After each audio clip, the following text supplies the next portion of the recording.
సద్గురు శ్రీ సాయి భగవానుణ్ణి చేరిన తరువాత నీవు ఎలా ఉండాలి, ఎలా ప్రవర్తించాలి, ఎటువంటి ఆస్వాదన నీవు పొందుతావు, ఇటువంటి అంశాలపై వివాదాలు, విభిన్న వాదనలు, తర్కాలు రాకుండా ఉండేలా బాబాయే స్వయంగా సమాధానాలు చెప్పారు. శ్రీ సాయి సచ్చరిత్ర 19వ అధ్యాయంలో తన గురుసేవను ప్రస్తావిస్తూ మనందరికీ ఒక ప్రశ్నను సంధించారు. నేను నా గురువును సేవించుకున్నట్లు మీరు మీ గురువును సేవించుకోగలరా? అంతేకాదు, నా గురువుకు నేను సమర్పించిన శ్రద్ధానిష్టలనే 2 పైసల దక్షిణ మీరు సమర్పించగలుగుతారా అన్న ఈ 2 ప్రశ్నలు సాయిని ఆశ్రయించిన వారు నిత్యం గుర్తించుకోవాలి. రాధాబాయి దేశ్ముఖ్ కథలో బాబా తన గురువును సాకుగా చేసుకొని తన సహచర్యాన్ని పొందినవారు ఎలా ఉండాలి, సద్గురువు నుండి దేనిని ఆశించాలి, వేటిని ఆశించకూడదు అన్న విషయాలను స్పష్టంగా ప్రబోధించారు. వారు పలికిన ప్రతి మాట మన జీవితానికి ముడిపడి ఉన్నదే.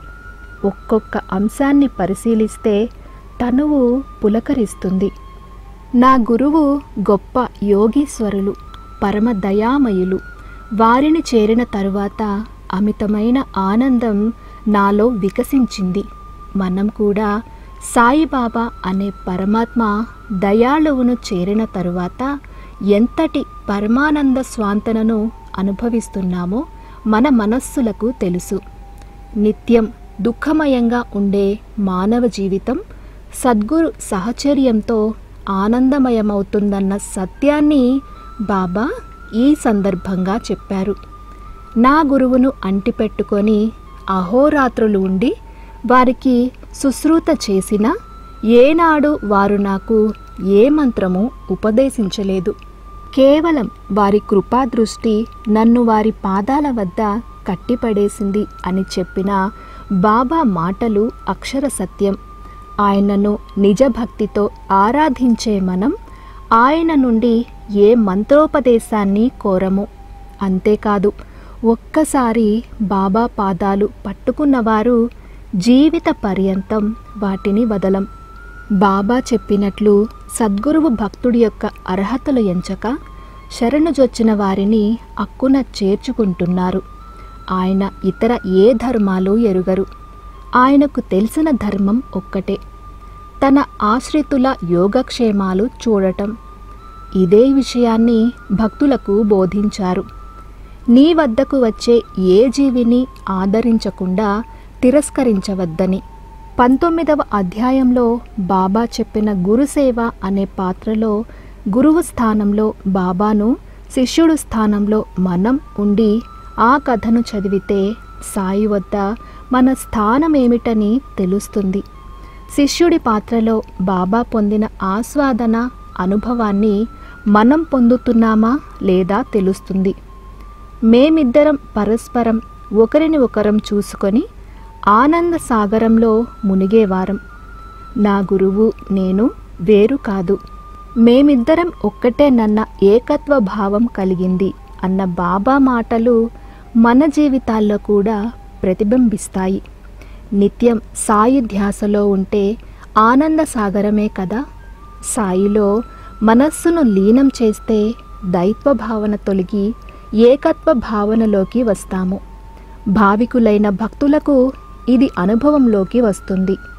నా గురువు నిష్కాములు, వారికి ధనంతో పనిలేదు. ఆయన అడిగిన 2 కాసులు, 1 శ్రద్ధ, 2 సబూరి, వాటిని వారికి సమర్పించాను. అప్పటి నుంచి నేను అన్న భావన తొలగిపోయింది. ఎవరైతే బాబా పట్ల లౌకిక విషయాల్లో శ్రద్ధ, సబూరితో వ్యవహరిస్తారో వారి జీవితాలు సఫలమవుతాయి. కాసులతో కూడిన దక్షిణ మన పూర్వపు బాకీలు తీర్చుకోవడానికి, జీవన సార్థకతకు శ్రద్ధ, సబూరి అనే దక్షిణ ఉపయోగపడుతుంది. అందుకే బాబా తన వద్దకు వచ్చిన భక్తుల వద్ద దక్షిణ స్వీకరించి వారి పూర్వపు బాకీ ఖాతాను చించివేసి నవజీవన మార్గానికి కావలసిన శ్రద్ధ, సబూరి అనే 2 ఊతకర్రలను అందించేవారు. బాబా మనకు అందించిన శ్రద్ధ, సబూరి అనే అస్త్రాలు ఎంతటి సంక్లిష్ట పరిస్థితుల్లోనైనా మనం నిలిచి గెలిచేలా చేస్తాయి. శ్రద్ధ, సబూరి అనే ఈ 2 అన్యోన్యత కలిగిన అక్కా చెల్లెళ్ళ వంటివి. ఇవి ఒకదాన్ని ఒకటి విడిచిపెట్టి ఉండలేవు. శ్రద్ధ ఉంటేనే సహనం అలవడుతుంది. సహనంతోనే ధైర్యం ఉద్భవిస్తుంది. బాబా చెప్పిన సహనం మన జీవితానికి రెడ్ కార్పెట్ లాంటిది. బాబా అవతార కార్యం ముందుకు సాగడానికి కూడా సహనం, దాని ద్వారా వచ్చిన ధైర్యం కారణం. బాబా 3 రోజులు తన శరీరాన్ని మహల్సాకు అప్పగిస్తే ఎవరెన్ని మాటలన్నా సహనంతో భరించాడు. బాబా దేహాన్ని అప్పగించమని ఒత్తిడి చేస్తే ధైర్యంగా ఎదురించాడు. తన సహచర్యంలో మహల్సా గ్రహించిన సబూరి పరమాత్మ ప్రస్థానం మరో 32 సంవత్సరాల పాటు కొనసాగటానికి దోహదపడింది. సాయి అనే దైవం మన వరకు రావడానికి మహల్సా సహనం, ధైర్యమే కారణం. సహనానికి ఇంత గొప్ప బలముంటుంది. జీవితంలో సమస్యలు, సవాళ్లు ఎదురైనప్పుడు మన సహనమే వాటితో పోరాడే శక్తినిస్తుంది. నీ సహనం, ధైర్యం ముందు ఎంతటి సమస్య అయినా తోక ముడవాల్సిందే. సంక్లిష్ట పరిస్థితుల్లో సంతోషంతో కూడిన సబూరి మధుర ఫలాన్నిస్తుంది. జీవితంలో ఎదురయ్యే పరీక్షలకు జడవకూడదు. బాబా నాకు కాకుండా ఎవ్వరికి పెడతారు పరీక్షలు? సమస్యల సవాళ్ల జడివానలో ఉన్న నేను ఆయన పాదాలను పట్టుకుంటానా లేదా అని పరీక్షిస్తున్నారు అన్న కృతనిశ్చయంతో ఉంటే ఆ తరువాత వచ్చే ప్రతి సమస్య, సవాలు గడ్డిపోచతో సమానమవుతుంది. చాలామంది చిన్న చిన్న సమస్యలకే కృంగిపోతారు. సద్గురువు పాదాల చెంతకు వచ్చిన తరువాత కుచించుకుపోరాదు. నిటారుగా నిలబడాలి. ప్రతిదీ పాజిటివ్ దృక్కోణంలో చూడాలి. మీలో ఎవ్వరికైనా ధైర్యం సడలినప్పుడు 18, 19 అధ్యాయాలు పారాయణ చెయ్యండి. కొండంత ధైర్యం, బలం వస్తుంది. బాబాను ఆశ్రయించిన తరువాత 95% మంది ఆనందంగా ఉండాలనుకుంటారు. కానీ తాపత్రయాలు మనల్ని ఆనందంగా ఉండనియ్యవు. సద్గురువు పాదాల వద్ద పరిపూర్ణ ఆనందం పొందడానికి కాకాసాహెబ్ దీక్షిత్, నిమోన్కర్ లాంటి వారు ఎక్కువ సమయాన్ని బాబా సహచర్యంలో గడపడానికి తాపత్రయపడ్డారు. దీంతో వారి లౌకిక తాపత్రయాలు తొలగిపోయాయి. ఇది మనకు కూడా సాధ్యమే. ఎక్కువ సమయం బాబా ధ్యాసలో, అంటే ప్రతి పనిలో, చర్యలో బాబా తలంపే ఉంటే మనల్ని తాపత్రయాలు ఎలా వెంటాడుతాయి? అన్నింటా బాబానే నింపుకుంటే తాపత్రయాలకు స్థానం ఎక్కడ ఉంటుంది? 19వ అధ్యాయంలో బాబా చెబుతారు, 12 ఏళ్ల పసిప్రాయంలో గురువు చెంతకు చేరానని అంటారు. నేడు ఆయన చెంతకు ఏ వయస్సులో చేరినా చిన్న పిల్లవాడిని లాలించినట్లు లాలించి, పోషించి సంసార సాగరాన్ని దాటడానికి కావలసిన బలాన్ని, స్థైర్యాన్ని అందిస్తున్నారు. చిన్న చిన్న సంఘటనల ద్వారా బాబా గొప్ప ఆనందాన్ని ఇస్తారు. ఒక ఉద్యోగం కోసం బయటకు వెళుతుంటే బస్ మిస్ అయితే ఎవరో ఒక పెద్దాయన లిఫ్ట్ ఇస్తే సాక్షాత్తు బాబానే వచ్చి నన్ను గమ్యం చేర్చారని సంబరపడిపోతాము. నా గురువు రూపం ముందు ప్రపంచంలోని ఏ వస్తువు నన్ను ఆకర్షించేది కాదు అని బాబా చెప్పినట్లు బాబానే సర్వస్వంగా భావించే వారికి ప్రపంచ వస్తువులు తృణప్రాయమవుతాయి. గురువు కృప అపారమైంది. జాతకాలు చూసే జ్యోతిష్యులు చెబుతారు, మీకు మంచి రోజులు ప్రారంభమవుతాయి, గురు మహర్దశ రాబోతుందని. మన జాతకంలో ఏ దశ ఉన్నా సద్గురువు పాదాలను ఆశ్రయించిన వారికి జీవితాంతం గురు మహర్దశే. గ్రహస్థితి బాగా లేకపోతే బుద్ధి వక్రించి అనాలోచితంగా వ్యవహరించి కష్టాలను తెచ్చుకుంటాం. కానీ ఎవరైతే తమ ఆలోచనలు, మనస్సు, బుద్ధి ఈ మూడింటిని బాబా పాదాల వద్ద కట్టిపడేసే వారికి అన్ని దశల్లో జాతకం బ్రహ్మాండంగానే ఉంటుంది. జీవితమంతా ఆనందదాయకమే. గురుకృప ఎలా ఉంటుందో బాబా చక్కగా చెప్పారు. నా గురువు సముద్రం వద్దకు తీసుకెళ్ళి నన్ను ఇవతలి తీరంలో వదిలి వారు అవతలి తీరంలో ఉండేవారు. ఇవతలి ఒడ్డున ఉన్న నన్ను వారి కృపాదృష్టితో కనిపెట్టుకొని ఉండేవారు. బాబా తనను ఆశ్రయించిన భక్తులను తన కృపాదృష్టితో మనల్ని తీరం దాటిస్తున్నారు. సముద్రం అంటే ఈ జన్మలో మనం ఈ దాటాల్సిన సంసార సాగరం. ఆయన కృపాదృష్టి చేత మన కాళ్లకు తడి అంటకుండా సంసార సాగరాన్ని దాటిస్తున్నారు. 19వ అధ్యాయంలో గురుకథలోని విషయాలను నిశితంగా అర్థం చేసుకుంటే సద్గురువు పాదాల చెంత మన జీవితాలను ఎలా సార్థకం చేసుకోవాలో అర్థమవుతుంది. మనం ఏదైనా ఒక పనిని ఇష్టంగా చేస్తే దానిపై ధ్యాస స్థిరంగా ఉంటుంది. శ్రీ సాయి సచ్చరితను ఇష్టంగా పారాయణ చేస్తే మన ఆలోచనలను సాయి చరణాల వద్ద స్థిరం చేస్తుంది. సచ్చరిత సత్ప్రవర్తనను మనకు అలువరిస్తుంది.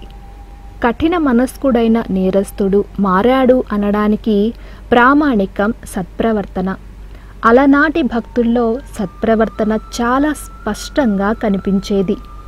ఏ ఇద్దరు కలిసినా సాయిబాబా మహత్తు లీలల గురించి గంటల తరబడి చర్చించుకునేవారు. ఇప్పుడు ఏ ఇద్దరు భక్తులు కలిసి 4 నిమిషాలు బాబా గురించి మాట్లాడితే 40 నిమిషాలు లోకాభిరామాయణం చర్చకు వస్తుంది. ఇటువంటి పరిస్థితి వస్తుందనే బాబా షిరిడీకి వచ్చే భక్తులతో ఆధ్యాత్మిక గ్రంథాల పారాయణ, శ్రవణం చేయించేవారు.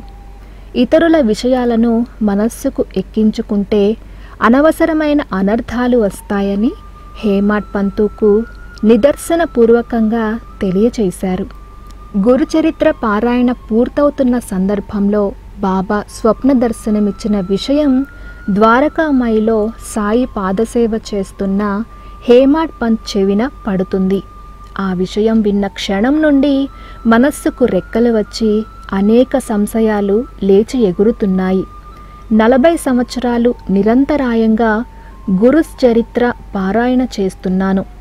7 సంవత్సరాల సాయి సహచర్యంలో ఉన్న తనకు లభించని అనుగ్రహం ఒక్క పారాయణతోనే సాటేకు దక్కిందని హేమాడ్ మనస్సు అతలాకుతలమవుతుంది. అందరి హృదయాలను పరిపాలించే సాయి హేమాడ్ మనస్సులో ఆలోచన పసిగట్టకుండా ఉంటారా? వెంటనే హేమాడ్ పంతును పిలిచి శ్యామ వద్దకు వెళ్ళి 15 రూపాయలు దక్షిణ తీసుకురా, కొద్ది సమయం ఇద్దరూ మాట్లాడుకొని తిరిగి రండి అని పంపుతారు. ఈ సంఘటనలో 4 విషయాలు ఉన్నాయి. 1. హేమాడ్ మసీదులోనే ఉంటే మనస్సు కకావికలమవుతుంది. దానిని అదుపు చెయ్యాలి. 2వది, తను నియమంగా చదివే ఏకనాథ భాగవత గ్రంథం శ్యామ ఇంటి వరండా కిటికీలో ఉంటుంది.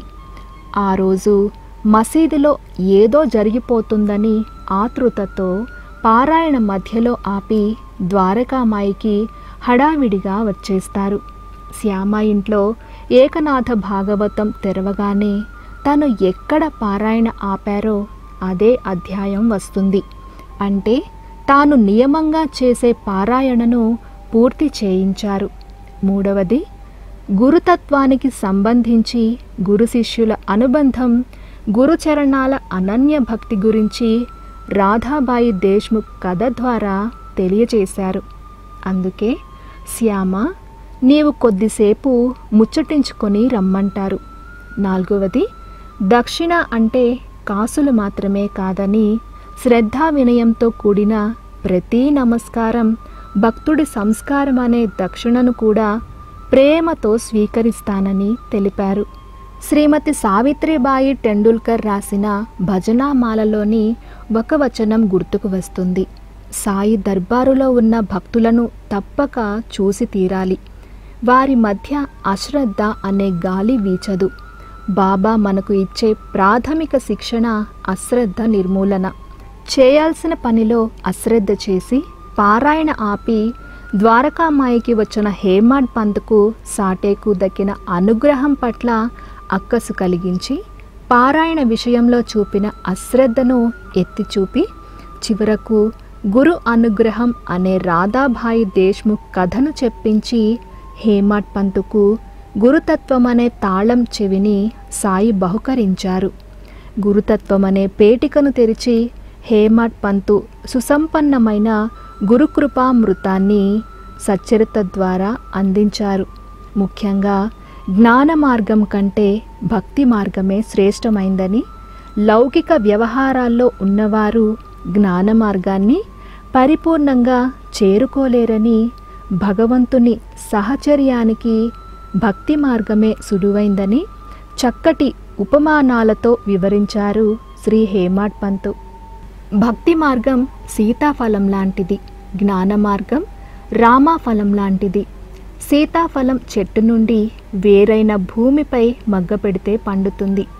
రామాఫలం అలా కాదు, అది చెట్టుని అంటిపెట్టుకుంటేనే పండుతుంది.